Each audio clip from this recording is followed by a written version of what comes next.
Hello everyone and welcome back to Baron's Den, and we are here with a new team in Blood Bowl Tabletop.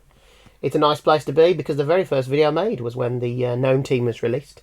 So here we are again a few months later with a brand new team. Now in my predictions and speculations video I speculated that I thought it could be the four teams I thought could be next were Kislev, Chaos Dwarf, High Elf and Tzeentch. In the end I went for Tzeentch. It wasn't Tzeentch, but it was one of the others, and it is a long-awaited team. It's the Chaos Dwarfs. So let's get into the article and see what we've got. So, I don't understand how the Chaos Dwarf team is winning, Jim. You said their opponents were on fire. Oh no, Barb, I meant that literally. Ah, Blood Bowl, there's nothing quite like it. The bloodthirsty baying of the crowds, players tackled with such force that their helmets hang in the air for a moment, the scent of fresh cut grass mingled with brimstone. That's right, there's a new team bursting onto the gridiron, and just look at those hats. So I'm not going to play the video, but obviously if you go to the Warhammer Community website you can hear the designers talking through the Chaos Dwarfs, but I will mention some of the things that they did mention. After years in the wilderness, banned from official Blood Bowl tournaments by the NAF, the Chaos Dwarfs are back, relegated to play in their own leagues in the inhospitable Darklands. They've honed their skills through trial by literal fire, and they're ready to set the gridiron ablaze. Welcome back to the Zarnagrund Ziggurats. So it is great to see the classic Zarnagrund Ziggurats back in the game. And here is the team. So first impressions of the models are pretty good. The hobgoblins are interesting. We have new positionals. So here's one, a stabbing hobgoblin, and here's another, a fire-breathing Chaos Dwarf. I'm not sure about this one, if I'm honest. But yeah, I think they look pretty good. I've already seen on the community website lots of people going, "Oh, I'm so glad I bought a Grebo team. My Grebo team is so much better than this." I don't think people have to justify. If you bought a Grebo team, great. It is a good team. The Punga one's great as well. I've got the Realm of Paths one, purely because I could get it cheaper, if I'm honest. But it's fine. This one's just as good. So when people look at this and say they don't think it's very good compared to those others, I'm like, really? It just seems a bit disingenuous. But we know what fans are like. They can be a bit OTT, shall we say, about new releases. Some people just have to hate it, don't they? They just have to hate it when it comes out. So yeah, I'm pretty good. I think the Hobgoblins are great. I think the Chaos Dwarfs are good. I'm not so sure about the fire-breathing one yet. I've got to give myself some time to get used to that one. Yeah, the Stabber looks pretty cool as well. Did you just get one in the pack? Or no, you get two. So let's read on and find out a little bit more. But since the collapse of the NAF in 2488, Chaos Dwarf teams are once again free to participate in more prestigious competitions. Their game has evolved in the time that they've been away, with new positionals and other tricks. But their game plan is much the same as ever. It was punch first, play later. They still bring a contingent of Maladorus. That's a big word. Hobgoblin linemen to perform mundane tasks such as catching the ball, holding the ball, and being tackled while holding the ball. Yes, hobgoblins are definitely there to be smacked around a bit. Yeah, they look brilliant. Look at these. They look proper grisly, like they should. A good mix of traditional hobgoblin with the Blood Bowl aesthetic. Quite a few of the other hobgoblins, the Chaos Dwarf teams, lean a bit more heavily into the hobgoblin aesthetic as opposed to the Blood Bowl aesthetic. I think this is a nice mixture. The more important part of the Blood Bowl, putting the hurt on their opponents with bone snapping blocks, falls to the Chaos Dwarf blockers, who approach the sport with the same demented ferocity with which they hammer out arms in their sweltering workshops. So these are the best models, if you ask me. I love these. They've captured the Chaos Dwarf really nicely there. The hats are big, but they're not exactly the same because they shouldn't be. They're a Blood Bowl version, so they shouldn't be exactly the same as what we've seen in Total War and Warhammer Fantasy. And I feel like I can speak with some authority on this because I'm a Chaos Dwarf player of old. I have Would it be 3rd edition or 4th edition? No, 4th edition. Chaos Dwarf Army. I had the White Dwarf Presents Chaos Dwarf book all the way back in the early to mid 90s. I've still got some of the plastic models, and I've got the Great Taurus, and I've got a Hobgoblin Spear Chucker. So I've got quite a few of the models, and I think this is beautifully in keeping with the Chaos Dwarf aesthetic, whilst also adding on that Blood Bowl feel to it. I have no agenda with saying that I like this, because I do actually own the Realm of Paths team currently. So I'm going to have to either convert them or hope that they bring out some positionals to add to that team. But I'm still going to buy this one because I think this one's really good. So if you're sitting there thinking, oh, I really like these, but everyone's been a bit negative about them, just bear that in mind. There's always a contingent. There were some people who hated the gnomes. There were people who hated... A lot of people didn't like the Amazons because they didn't have shoes on, or other ridiculous reasons. But people are entitled. If they don't like it, that's fine. But don't let it affect your personal opinion. Have your own opinion. It's fine if you like them. It's fine if you don't.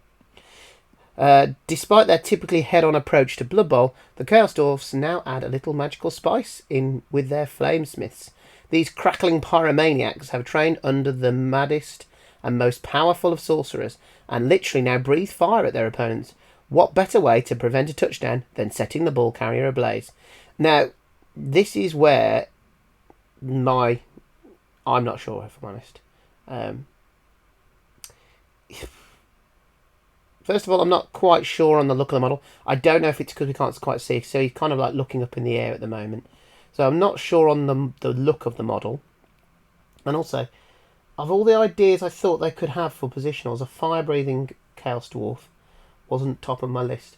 I thought we could have a Doom Rocket positional, or a ball blasting, blunderbuss type, Barrack Far Blast type positional, a Kadai positional.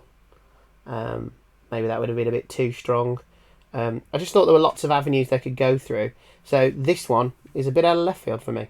But equally, I'm not going to judge it until we have the rules. It might actually be quite a tactically interesting positional. It's just as things stand, I'm just not that sure about it at the moment. And again, I'm not sure about the model. Like these, I love. These, I'm not sure about. I think I need a better, angles to see what I think of those. But yeah, we'll carry on. Crucially, the Chaos Dwarfs have also learned to lean into the devious nature of the Hobgoblins, whose sneaky stabbers thin out the field with a well-placed knife thrust when the referee isn't looking. Yeah. Now, in what's the word I'm looking for?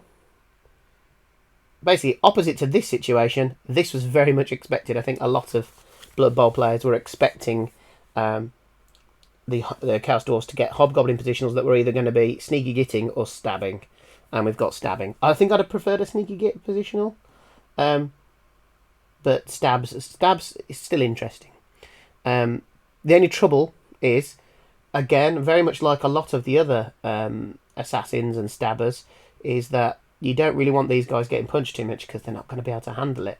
So we'll have to see if they can, if they've got any other skills that can help them out, maybe sidestep or something that can allow them to be a bit more tricky to deal with. While the line of scrimmage becomes a bar brawl and fire is flying left and right, it's down to the bull centaurs to smash through the skirmish. Yes, the best players in Blood Bowl are also back, ready to sack ball carriers and canter in clutch touchdowns. Unnatural fusions of dwarf and bull, these bestial blitzers embody the true nature of her shut. Something for opposition players to mull over, even as they are trampled into unconsciousness under iron-shod hooves. Note that the bull centres are sold in separate packs of 2 and cast in Forge World resin. Yeah, I don't think that's too big a problem. I like the bull centaurs, they look good. I'm just wondering whether... Well, what's nice is, straight away people will talk about the proportions. And at first I was like, oh yeah, the proportions look a bit weird. But they are half bull. And I feel like before, bull centaurs looked a bit more centaur-like. As in like half horse, half Chaos Dwarf, whereas this definitely has the physique more of a bull than of a horse. So I quite like that. Again, seeing a 3D, spinny image of these would be nice, so we could see what they looked like more in 3D. But they look pretty good to me. Does it bother me that they're Forge World models? No, it doesn't bother me in the slightest. Not really. It's always nice when you get a complete team together, but a lot of us hardcore Blood Bowl players, tend to get 2 boxes of teamers anyway, so you can really flesh out your full 16 if you need to, with journeymen if you're going to play leagues and stuff, with extra linemen in case you need to go light on positionals at first. So it's very rare I only buy 1 box anyway, and judging from this, depending on what the positional limit is, I'd be just looking to buy the team box and a pack of bull centaurs as well. It looks like you get 2 stabbers. I can't imagine it's their positional that's 0 to 4. You get 4 of the blockers and 2 of the fire breathing chaps. Now I can't imagine that they're more than 0 to 4 and 0 to 2. In the Chaos Dwarfs of old, you were 0 to 6 on the Chaos Dwarfs. And I don't think they'd want to give them more by having 0 to 6 blockers and then 2 fire breathers as well. So yeah, it doesn't bother me. It depends on what the big guy is. But how do they play? Long-time worshippers of Hashut will note that while the Chaos Dwarf team is largely familiar, there are some changes to their rules, with new positionals create new, fresh opportunities. Chaos Dwarf teams are sturdy as befitting the short stature of their blockers, but they're unusually versatile for Blood Bowl thanks to their hobgoblins and bull centaurs. Chaos Dwarf blockers no longer start with the tackle skill. Oh, that's going to upset some folks. This is replaced by Ironhard Skin, which prevents any adjustment to their armor value. Even claws are blunted by this, so they will always be hard to hurt at a formidable AV10+. That's interesting. So that's something, if you watch one of my top 10 videos when I talk about Ironhard Skin, that I've been hoping would happen, is that they've boosted Ironhard Skin a bit, so that's going to apply for Mighty Blow now as well. And potentially when they're fouled. The way I read that is, it doesn't seem like they can have their armour modified. So, does that include assists on fouls and dirty player? Wow, that's really good. That has given Ironhard Skin a considerable boost. So, note that this is useful for the Chaos Dwarfs, but this is a boost for all favoured of teams. And Underworld, who could utilise that with their skill access through mutations. Well, I suppose Underworld, you'd think, well, what's the point, being that they've got such low armour anyway, but, sticking 9 hard skin on the Rat Ogre, and if you ever end up giving him an armour boost, it would be... It's never going to be a first choice skill, even now, but that's giving it quite a boost. I'm pleased with that. And it does seem... If the Chaos Dwarfs get this version of Ironhard Skin, it seems like this is going to replace the old Ironhard Skin. So yeah, boost for the other teams as well. Flamesmiths provide a new avenue in offence. Breathe Fire will leave players prone and it may even knock them down. Though this being Blood Bowl, they're perfectly capable of knocking themselves over. Let's have a look at this one. So Breathe Fire. Once per activation, instead of performing a block action, either on its own or as part of a blitz action, this player may perform a Breathe Fire special action. When a player makes a Breathe Fire special action, they may choose one standing opposition player they are marking and roll a d6, applying a -1 modifier if the target has a strength of 5 or higher. On a 1, the player gets overeager, engulfing themselves in flame and is immediately knocked down. On a 2 to 3, the opposition player ducks the gout of flame and nothing happens. On a 4+, the opposition player takes a ball of fire straight to the face and is immediately placed prone. However, if the roll is a natural 6, the potent pyro has taken its toll and the opposition player is knocked down instead. After the Breathe Fire special action has been resolved, this player's activation immediately ends. Okay, so let's break this down. On first viewing, it doesn't look great, does it? Because you're essentially rolling a d6 and you're only actually hurting the opposition player on a roll of 6, which is not great. However, in certain situations, particularly when there's a lot of guard going on or you're facing up against a blodger, being able to just put a player to the ground could be very useful, and you are going to do that on a 4+, so that brings it into a 50-50 position. However, on the whole, you're going to rather do a 2-die block, and probably if they come with block, a 1-die block as well, rather than risk. I suppose rolling a 1 is just like rolling a skull, so it's pretty much like a 1-die block. Your 1 is your skull, your 2 to 3 is your push, and you've got your 4, 5, 6. So, on a player that's got some skills, this is slightly better, I suppose. But only in terms of getting that player on the floor, not in terms of hurting them. Hobgoblins remain the same through sneaky stabbers. Sneaky stabbers use shadowing and stab to stay uncomfortably close to high-value opposition players, perhaps to jab them between the ribs if they even glance at the end zone. So shadowing, it's one of those skills that is very much maligned. There's not a lot of love for shadowing, but it can be useful on players who with high movement. So if this hobgoblin sneaky stabber is still movement 6, I don't see shadowing being that useful, because it's not that often you're going to be able to follow up. Having said that, it's always going to work on a 6, and that's kind of like the inverse of foul appearance. And anyone who watches my necromantic horror videos will know I love a bit of foul appearance, and that only happens on a 1 in 6. So I suppose shadowing's no worse than that. Every now and then you are going to be annoying and you're going to follow up. But the problem with hobgoblins is it's probably just easier to punch the hobgoblin, because it's got no what's the word I'm looking for? It's got, I'm still half asleep today. It's got no blocking skills. That's not the word I'm looking for. Anyway, you know what I mean. That basically that they are easy to put down and they've got low armor, so most opposition players are going to rather go through your hobgoblin as opposed to dodge away. I'll be interested to see what skill access they get. Hopefully they get agility access, because for 2 reasons. One, it means you can give them things like sidestep, so they could be still annoying to blitz away from. And also, if they do get agility access, they might be able to double up as better ball carriers, because they can access some of those agility skills as well without having to pay double the price. But we'll have to wait and see. Bull Centaurs remain lightning quick and will most definitely still function as sackers or scorers, depending on how you decide to spec them. And a Minotaur is very much still a Minotaur. Okay, so we're still having a Minotaur on the team. Again, I don't know how I feel about a Minotaur. That's not really in keeping with the lore. And I know that's always been the case in Blood Bowl.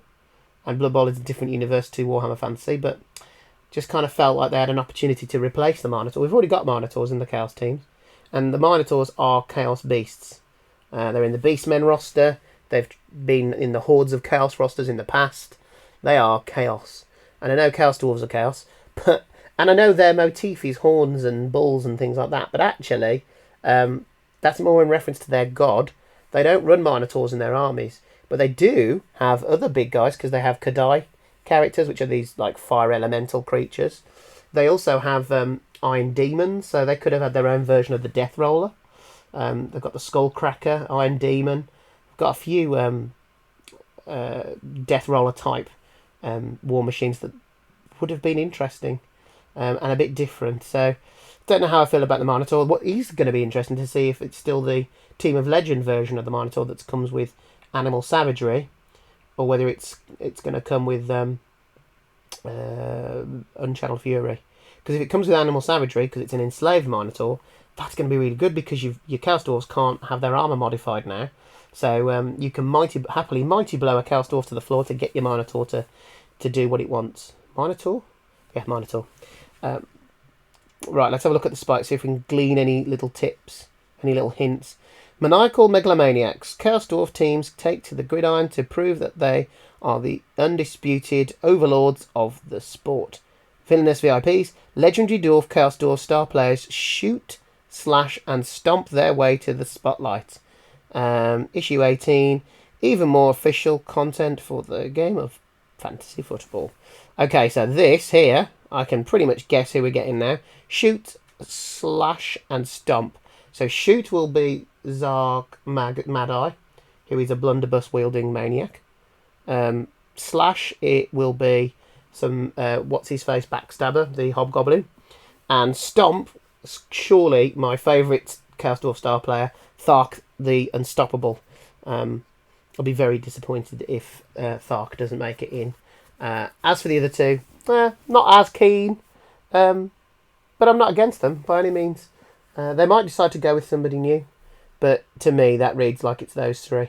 And I do like Thark the Unstoppable. He's a Bull Centaur special character, and because I don't even know if he got.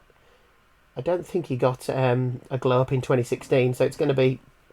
We haven't seen him since the 90s edition of the game. I don't think anyway. For rules, so he might be quite different to what he used to be. And of course, he'll have his star player special rule.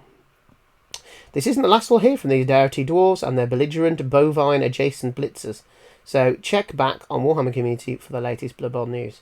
Okay, so let's do a few takeaways before we finish. First of all, am I disappointed that it wasn't Tzeentch? No. I'm always happy for a team of legend to come back. So whether it had been High Elves, Chaos Dwarfs, Tomb Kings, I'm really happy that we're getting closer and closer to at least completing the old selection of teams. Models-wise, am I disappointed? No, I think the models look great. Now, you might have a personal preference towards one of the third-party ones, but personally, I don't think there's a massive difference in quality between this Punga and Grebo, if I'm honest. I think they're all pretty good. And I didn't even mention the one I've got. Realm of Past is good as well, but I think these, the other three are perhaps a bit more in keeping with your traditional Chaos Dwarfs. The rules changes, we've got to be on the fence until we've seen the full selection. It would be nice if the Stabbers got agility access on a primary. I don't know if they will, but it would be cool. Ironhard Skin, I think, is a definite plus. I think I was slightly concerned that it might overpower some of those Chaos teams, the favoured of teams, but actually, the two things you've got to consider is one, like take Chaos Warrior blockers. They already want to get Block, Guard, and Mighty Blow, and I can't see people taking Ironhard Skin before those skills. So it's going to take a while for them to work their way down to something like Ironhard Skin. And even when you do have Ironhard Skin, it doesn't stop Mighty Blow altogether. It just stops it on the armour roll, but you could still apply it to an injury. So it's not stopping Mighty Blow completely. It's just preserving that armour roll. So it is going to be best on players with higher armour. Most people probably wouldn't bother considering it unless you're an armour 10 player. Maybe some armour 9. I mean, I suppose a load of Beastmen with Ironhard Skin would help keep them alive as well, because Mighty Blow and Claws both modify their armour. But take Underworld, for example. You wouldn't bother because, you wouldn't have bothered before because Claws wouldn't make any difference because most of their armour is 8+ anyway.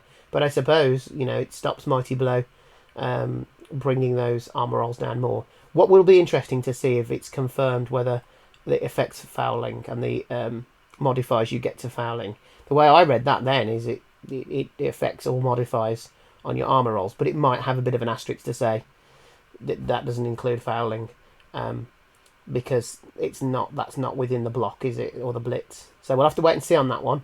But if it stops you ganging up your players on fouling the armour, then that is potentially massive. Then Underworld teams who people like to kick their more agile players when they're down, that would then be interesting to see whether Ironhard Skin is something you can slot in. The fire breathing dudes, not sure about. That's the one I'm on the fence for, both rules wise and model wise. It's going to be interesting to see if their fire breathing ability is going to be giving you anything better than just carrying out their block as usual. Again, the skill access might make them a bit more interesting. Like, they might end up with passing access. I don't know why, but sometimes certain positionals, or maybe even secondary access to certain things. And again, do they come with block like the other Chaos Dwarf blockers? If they don't come with block, then you're probably going to be using their fire ability in the earlier days. So we'll have to wait and see. Stabbers, again, like I said, if they've got a bit of agility access, then I think they could be brewed up to be quite useful. I'm always someone who's a bit pro to have at least one stab on your team. Like, I would always run an assassin in Dark Elves. A lot of people tell you not to, and that's fine. But when you get to little stunties and blodging pieces. Sometimes it's nice to just be able to run up and stab them. So that'll be interesting. It's just that they're not so good at being hit back, so we'll have to wait and see on those. Bull centaurs look fine. They don't sound like they've changed much. They said that they're very quick, which I think is a bit misleading because they are because they come with sprint and sure feet, so you +3 to their movement 6 armor. So effectively they are movement 9, which is very quick, particularly for a strength 4 piece. But it's not their actual raw movement. You are still having to roll dice, and I am very capable of rolling 1 into 1. So don't just assume sure feet is a given. The breathe fire trait we've already talked about. The star players looks happy to see what looks like 3 returning star players come back.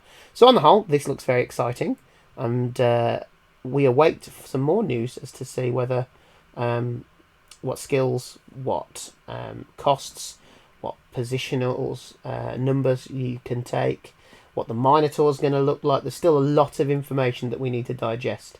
As to how competitive they'll be, Chaos Dwarfs have always been a good side. They've always been a good tier 1 team. Do I think this will nerf them a bit? I don't know. I don't personally feel like Amazons or Norse were nerfed by their changes, but I think they were made more interesting. Like Amazons is a good example. The 4 blodging blocker or blitzer, that you used to see was potent, dull but potent. Now what we've got is, with Amazons, you've got a different way of playing with them, but that can be just as potent, but equally not quite so dominant from early on. So I think they've done a good job actually with regulating some of these top tier 1 teams. So it doesn't necessarily feel like a nerf, but they've changed them in a way that makes them more interesting, and still maintaining their power level. Whether that's the case for the Chaos Dwarfs, we'll have to wait and see. But yeah, so post, tell me what you think. Do you agree with me that the models are good, or do you agree with some of the masses that it's not as good as Grebo? Do you like the look of the rules? What do you think of that flaming player? Is it interesting, or is it just a bit random? Stabbers, are they going to be able to stab, or are they just going to get punched? Star players, do you agree? Do you think we're going to see the traditional 3, or we're going to get something new? Comments in the comments below, and let's have a bit of a chat about it. Don't forget to like and subscribe for more content, and I'll see you all on the next video. Thank you very much. Bye for now.